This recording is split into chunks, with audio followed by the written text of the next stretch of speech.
this next bold prediction that you have is something that I vehemently disagree with, but I want to hear your angle before we get into it. Okay. Michigan will be a non-factor in the Big Ten race, which I assume also means they're gonna miss the college football playoff. Why do you think that is? Is it the angle that I think, which is mainly returning production based, new staff, or is it much deeper than that? Really, that is just that you had such a great run. You ran through the Big Ten so much this year, in the last 3 years. With you losing Jim Harbaugh's the greatest coach you guys ever had. That's fair to say, right? You guys probably are going to get a statue of this dude built. No matter what comes up of the NCAA investigations, you can never take away a championship. Nope. You feel me? I really don't play too much into the whole sign stealing things because everybody's doing it. You just got caught doing it. So you feel me? Y'all deserve that championship. You feel me? Regardless what happens. It's just that now you got Sharon Moore taking over. You bring in Wheat Martindale. You feel me? He's an NFL guy, runs an NFL style defense. That defense should still be really good, but you lose so much, man. You only have one returning starter on offense. You only return four on defense. Now, you guys have recruited well. And looking at your schedule, though, you got to play Oregon. I definitely feel that's going to be a loss for you. And you got to go on the road and play Ohio State this year. I definitely think that Ohio State can, tilt that rivalry back in their favor with Jim Harbaugh being gone. And I think that you guys probably end up losing to Texas and maybe slipping up to somebody else. I don't think you guys are going to be garbage or terrible. I just think that it is fair to expect, after 3 years of dominance and pulverization, for you guys to kind of come back a little bit down to reality and rebuild. Because you see, you guys do recruit decently, but you guys are more so of a program that, you develop. You put more prioritization on developing talent.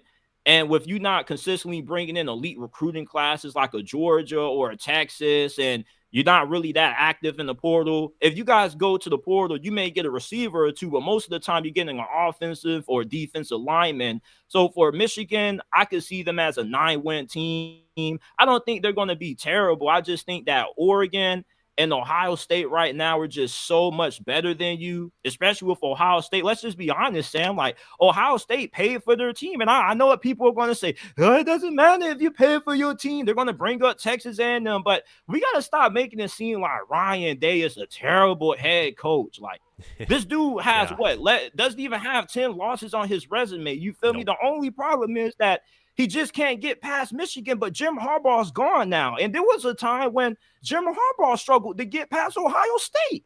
You Yeah. feel me? So with how talented and how stacked Oregon and Ohio State are this year, and you got to play Texas. Like, I get you're playing Texas at home, but Texas is the same team that went on the road and beat Alabama in Tuscaloosa, a place that they've only lost 4 times in the past decade, and they still return 7 starters on that offense. So I'm looking at Michigan, and I think that they just have 3, 4 losses, and that's what keeps them out of the Big Ten picture. I think now Oregon, Ohio State probably should roll through their schedules. Unless Oregon and Ohio State have to play again this year, then that could be something different. So I'm not saying that you're going to completely be irrelevant, but I really think that the Big Ten comes down to Oregon and Ohio State this year. Yeah. I vehemently disagree with that, but it's not unfair because of all the change at staff, on the roster, and especially at certain points on the roster, like receiver and quarterback, that haven't exactly been recruited to the degree that they could have been or developed to the degree that they could have been. Those are some big areas with humongous questions.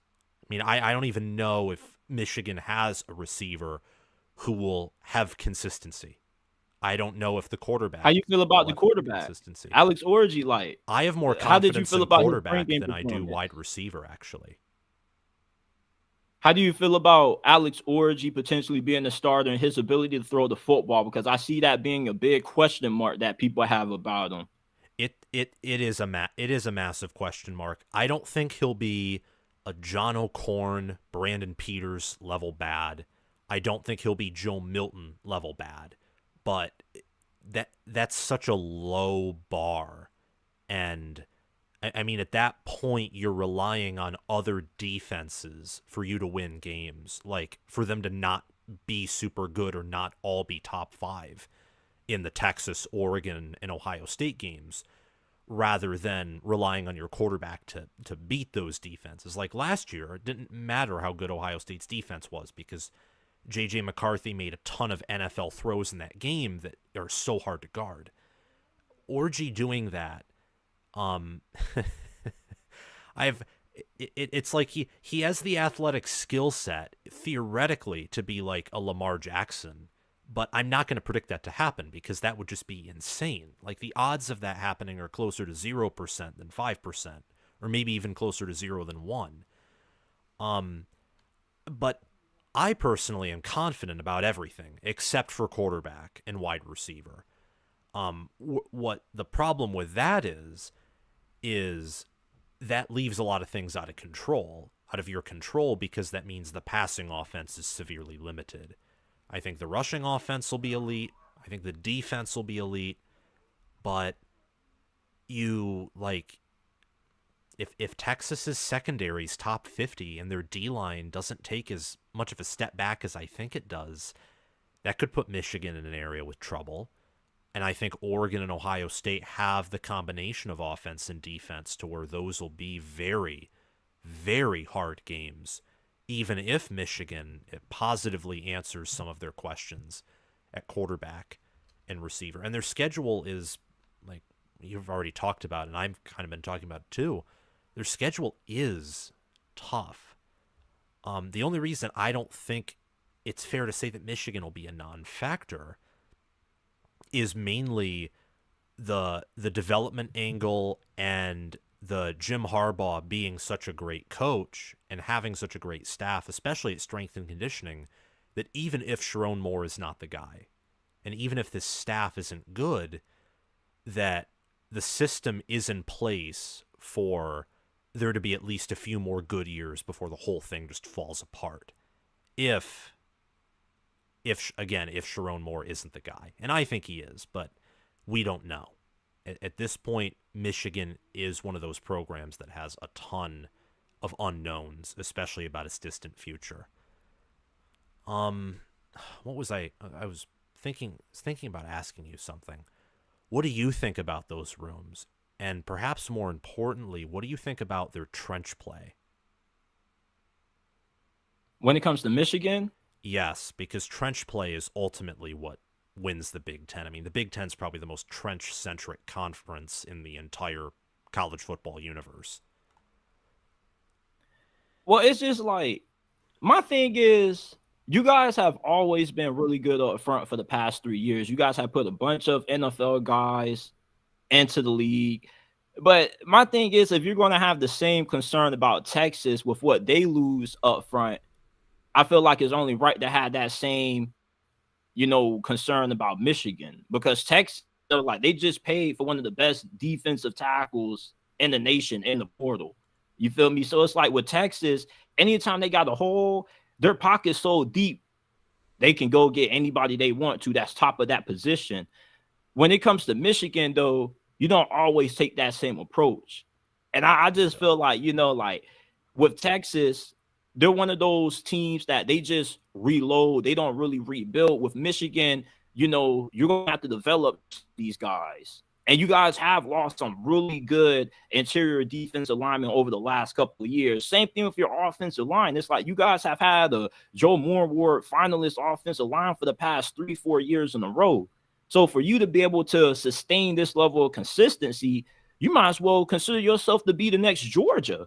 You feel me? Because really only Georgia is the kind of program that's a damn football factory when it comes to putting out these damn metahumans on the interior of the offensive and defensive line. So it's just like, I expect a slight drop off. You really concerns me about Michigan as quarterback and wide receiver, because, I don't think you're going to be able to Penn State your way to wins this season. I'll be really surprised if you beat USC running the football like 31 straight times. Like USC, they're going to force you to have to put that ball in the air eventually. And with Alex Orji, it's like, I think if you can get Anthony Richardson, you could be decent, but JJ McCarthy, as much as I nagged on him, like, dude was consistent. He made big time throws in the biggest moments. I don't know if you can get that same thing out of Alex Orji. And even with him, you're probably still going to be running heavy because you probably could use him on a lot of design quarterback runs, quarterback power, read options, audio. So maybe the playbook does change a little bit with him at quarterback than what it was with JJ McCarthy. But I just think with, the kind of personnel you have right now, you're just going to be so reliant on the run.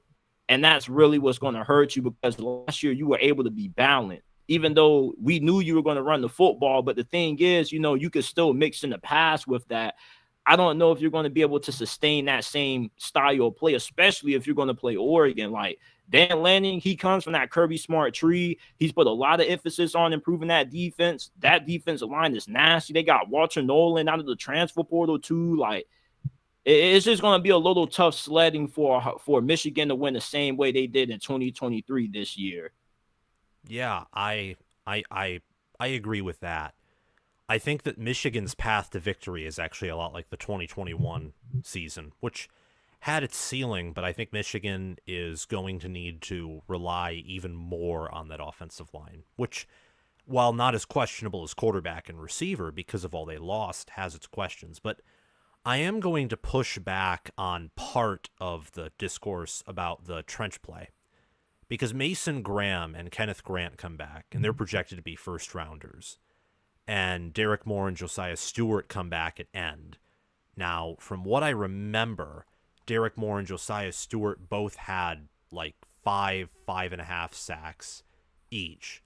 And Mason Graham and Kenneth Grant did have some similar numbers as well in regards to all of that. I'm just pulling this up right here. Yeah, Michigan in total had 40 sacks, and their leaders in sacks were Josiah Stewart at second with 5.5, Derek Moore with 5, Kenneth Grant at 3.5, Mason Graham at 3. And they lose a lot there.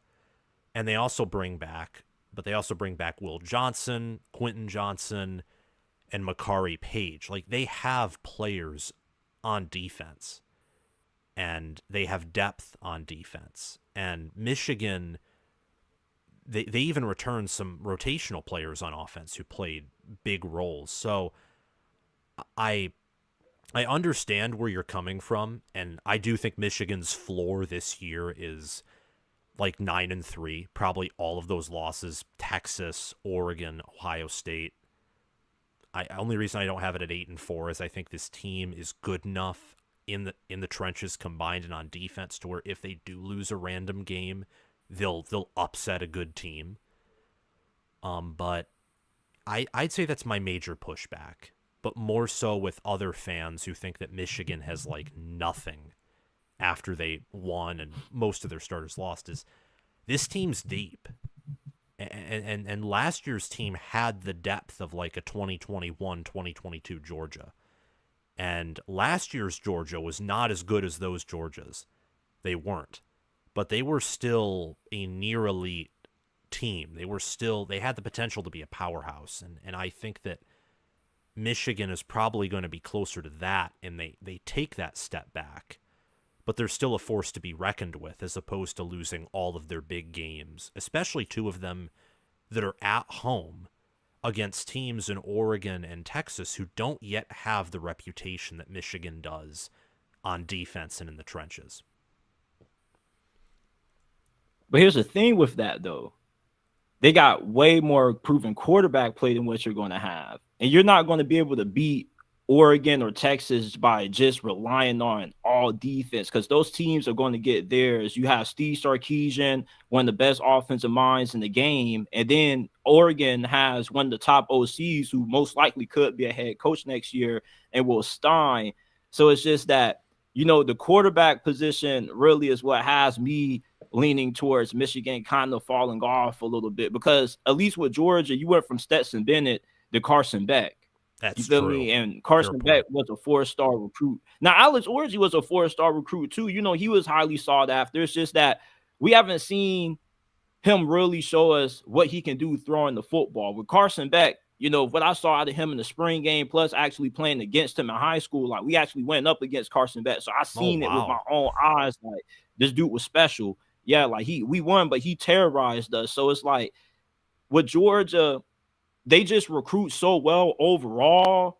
You just know they're going to be great year in and year out. With Michigan, it's like, yeah, you have some really good guys in the trenches, but you still have to have that good quarterback play. If you would have had J.J. McCarthy coming back this year, I probably would have you up there winning the Big Ten again. It's just that quarterback play is so important, you know, and Alex Orji, if he could be Stetson Bennett, that might be good enough. But it's like Oregon and Ohio State are so talented this year that you're going to need that good quarterback play. Hell, like Ohio State lost to you guys last year due to mediocre quarterback. I wouldn't call it mediocre, but Honda McCord, that's why I like to call him Honda McCord. Like he was above average. You know, he got them to win against Notre Dame, but in the big moments against Michigan, he couldn't get it done. Yeah. Now you got Will Howard, and I think that is going to be the difference in Michigan kind of falling off a little bit. But I definitely could see them, you know, getting up there. Like you are right. They do have a couple of NFL guys still. They do have good depth. You guys always have recruited well when it came to the trenches and the interior. It's just that, you know, you got Oregon coming in. You got Ohio State with Chip Kelly now calling the plays. You know, it's just that you're going to have to be able to win with way more better quarterback play than what you have done in the past. And even if J.J. McCarthy came back, I felt like a little bit more would have been placed on his shoulders this year. Oh, Even though absolutely. you do have Donovan Edwards. Absolutely. Yeah, I had this conversation with myself because I'll sometimes do that. Like I'll just talk out loud, like about things. And I came to the conclusion, like this week, that if Michigan returned J.J. McCarthy, they'd be like my unanimous number 2. I'd have Georgia like clearly ahead of them because I think Georgia this year is kind of in their own tier. And Bill Connolly's S&P Plus actually backs that up. So that kind of was comforting to me. It's like, oh, I'm not the only one thinking of this. But they don't return J.J. McCarthy. They bring in Alex Orji, who's probably a better runner. So if Michigan's O-line is elite again, I have a hard time seeing anyone stopping their run game, but he's a total question mark in the air. And so are the receivers. And particularly against Ohio State, you know, Oregon and Texas, I've watched their secondaries, and they can be beaten. Ohio State's, they'll come forward with like 7 or 8 guys and only have 4 or 3 of them in coverage at times, and they're still on their men. That's an NFL secondary right there, and their D line returns enough, and their linebackers are good enough, and to go back to their D line, especially defensive tackle, they're great enough to where you're going to have to either completely shut down their offense or have a near elite to elite offense yourself to score points on them. I really, out of all of the games that we're really talking about in particular, I think that Oregon and Ohio State probably scare me the most. Texas almost scares me more, but that's just because I don't want to lose in week 2 at home. In terms of like matchup and talent, Oregon and Texas are like the really, I'd say, intimidating teams. Yeah, like Oregon, that defense is going to be as good as it's ever been. Dan Lanning's a defensive-minded coach. He comes from that Kirby Smart coaching tree. Like, I just can't. Same thing with Brent Venables. You know, he's going into his 3rd season. He has similar problems, you know, that Brent Venables kind of inherited. They put a lot into that defense the last 2 years. I'll be really surprised defense isn't at least top 50 this year. Not ruling out completely. It just really depends on quarterback play. Like I ain't really too much tripping on the receivers because I win with, and I got respect for that. You feel me? It's just that the quarterback play definitely does have to be at least decent. And Alex Orji is one of those guys that he could be one of them that they struggle to complete, you know, 55, 60% of his passes in the game. because he kind of does have that Anthony Richardson label to him, so he could be a little bit sporadic and he could have some costly turnovers. One thing about JJ McCarthy, as much as people are harped on him for being a game manager, he never lost you games. You feel me? Now, you may have won in spite of him at times, but he never really cost you games. You know, with Alex Orji, he could have some costly turnovers that maybe cost you games. Like the worst game I ever seen out of J.J. McCarthy in terms of taking care of the football was Maryland. Yeah. And then before that in 2022, it was TCU. Yeah. Oh, that game was so terrible, especially with how bad Michigan played.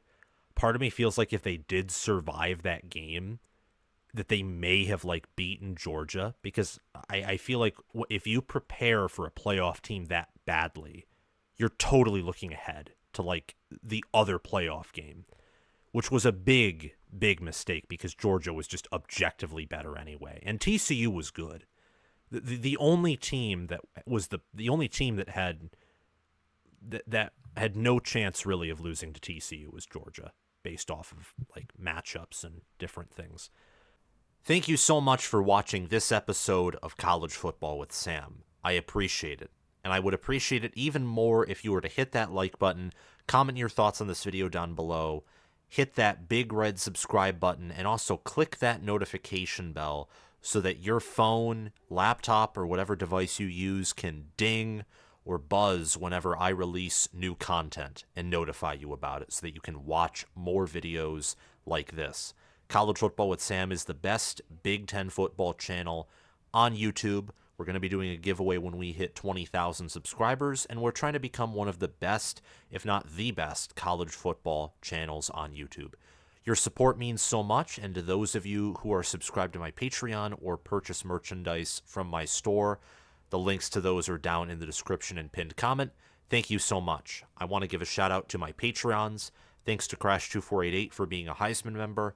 Thanks to Spencer Bringhurst, Chris Lane, and Connor Little OH for being All-American members. And thanks to Will Loftus, John Lynn, Roaming Gnome, Matthew Sale, Austin Christmas, and Janisha Cockrell for being All-Conference members. Have a great day, guys. And if you're listening on Spotify or any non-YouTube podcast platform, please check the link in the channel description to find my YouTube channel. And if you're listening on YouTube, feel free to check out my Spotify, if you so please. Have a great day, guys, and I will see you all soon. Bye-bye.